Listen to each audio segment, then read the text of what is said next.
The toxic legacy of the Iran-Israel-U.S. war. What has happened? What has happened? It is just over a month into the Iran-Israel-U.S. war as of March 30th, 2026, and the repercussions of the conflict are already extending far beyond what most news coverage has captured so far. On February 28, 2026, according to a report from Reuters, the conflict began following airstrikes against Iran by the U.S. and Israel. Since then, Iran has continued missile attacks on Israel. The Strait of Hormuz has remained effectively blocked, and Washington has been performing that familiar imperial duet. One hand waving papers about diplomacy, the other hand moving more forces into the region, including Marines and elements of the 82nd Airborne. That matters, because the real question is not who wins, not yet. The more useful question is, what kind of harm is now becoming baked into the civilian environment? Moreover, the likeliest near-term answer is ugly, but fairly clear. Continued infrastructure strikes, uneven diplomacy, ongoing threats to oil, shipping, power, and water systems. Reuters has also noted that options tied to Hormuz, Karg Island, and even possible ground operations remain under consideration, even if no final decision to send troops into Iran has been announced. All this is to say, the military map may move slowly. The exposure map does not need to. What this means in toxicology. The first and biggest story is air. Not strategy, not messaging. Air. Oil facilities on fire produce black rain and deposit chemical pollution, toxic hydrocarbons, and sulfur oxides farther from those facilities than just the immediate surrounding area. The WHO has recommended that individuals avoid exposure to chemical hazards by remaining indoors, and that anyone who has been exposed be properly decontaminated. Reuters and the Associated Press point to the obvious short-term fallout: eye irritation, cough, breathing difficulty, headaches, skin irritation, and cardiopulmonary stress, especially in people who were already medically vulnerable. But let's not make this too tidy. This is not just bad air. It is a rolling inhalational toxicology event. One issue created by large amounts of smoke from a burning oil fire is that it looks bad.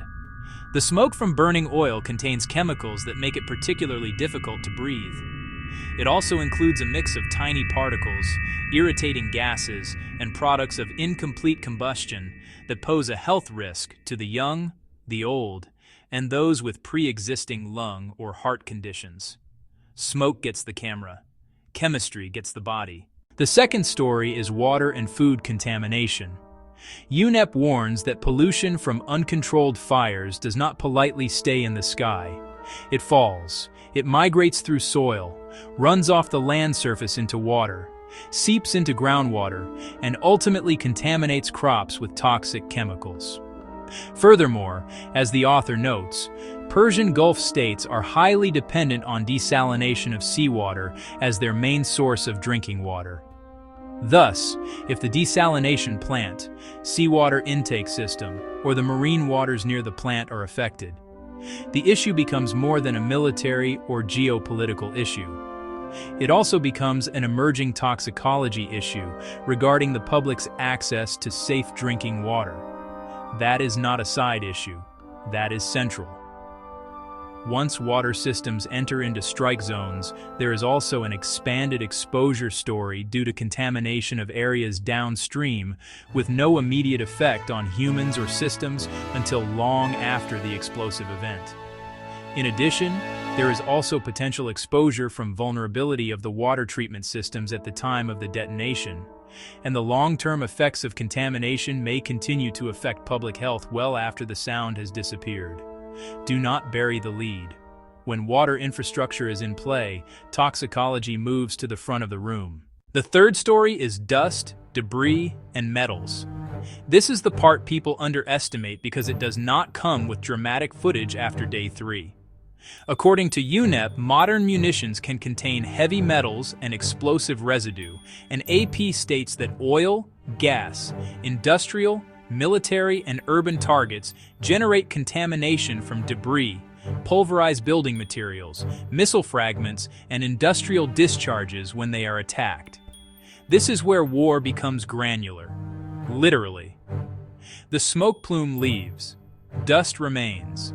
It collects in many places: floors, windowsills, clothing, toys, food preparation surfaces, schoolyards, and lungs.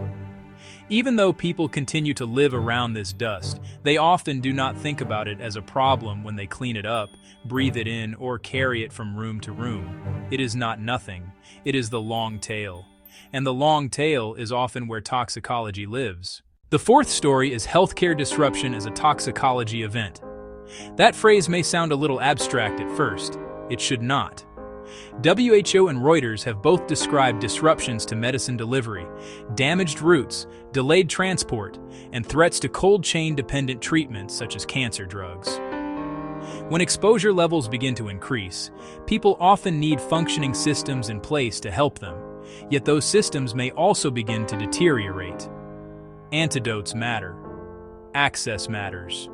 Dialysis capacity matters. Refrigeration matters. Laboratory monitoring matters.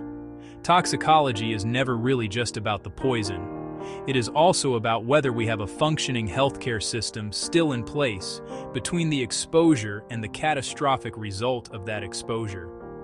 When medicine delivery is delayed, electricity is unreliable, transportation routes are disrupted, or clinics are damaged throughout the country, moderate levels of exposure may begin to have the same effects as severe levels. Not because the molecule changed, because the context did. This story should be centered around children and pregnant women, not buried in some boring last half paragraph. According to the World Health Organization, WHO, children are at greater risk of harm from polluted environments. They inhale more air than adults, drink more water than adults, and eat more food than adults per kilogram of body weight. Children also have developing neurologic, immunologic, and other body systems that are not yet fully mature. The Centers for Disease Control, CDC, states that lead can cross the placenta and cause miscarriage, premature delivery, low birth weight, and injury to the developing brain, kidneys, and/or nervous system of an unborn child. So no, this burden is not shared evenly, not remotely. The damage caused by war often directly impacts civilians, who will bear most of the cost. In this way, little ones often pay the highest price. A fifth angle is household toxicology after infrastructure damage, especially in any forward-looking section. This is where the secondary wave starts. If attacks on power and energy systems deepen, carbon monoxide poisoning, burns, mishandled fuel, and generator-related injuries will become entirely predictable. The U.S. Consumer Product Safety Commission warns that carbon monoxide exposure from generators can kill in minutes during outages. This is the quieter hazard, which is exactly why it sneaks up on people. No missile overhead, no siren. Just a family trying to get through a blackout, a generator in the wrong place, and then someone does not wake up. We have all seen some version of this pattern before. Different setting, same trap. One important nuance here: do not overplay the radiation angle unless stronger evidence appears. Reuters confirmed that Natanz was hit, but later reporting noted that experts were not seeing evidence of a major civilian radiologic release after the strike on the enrichment facility.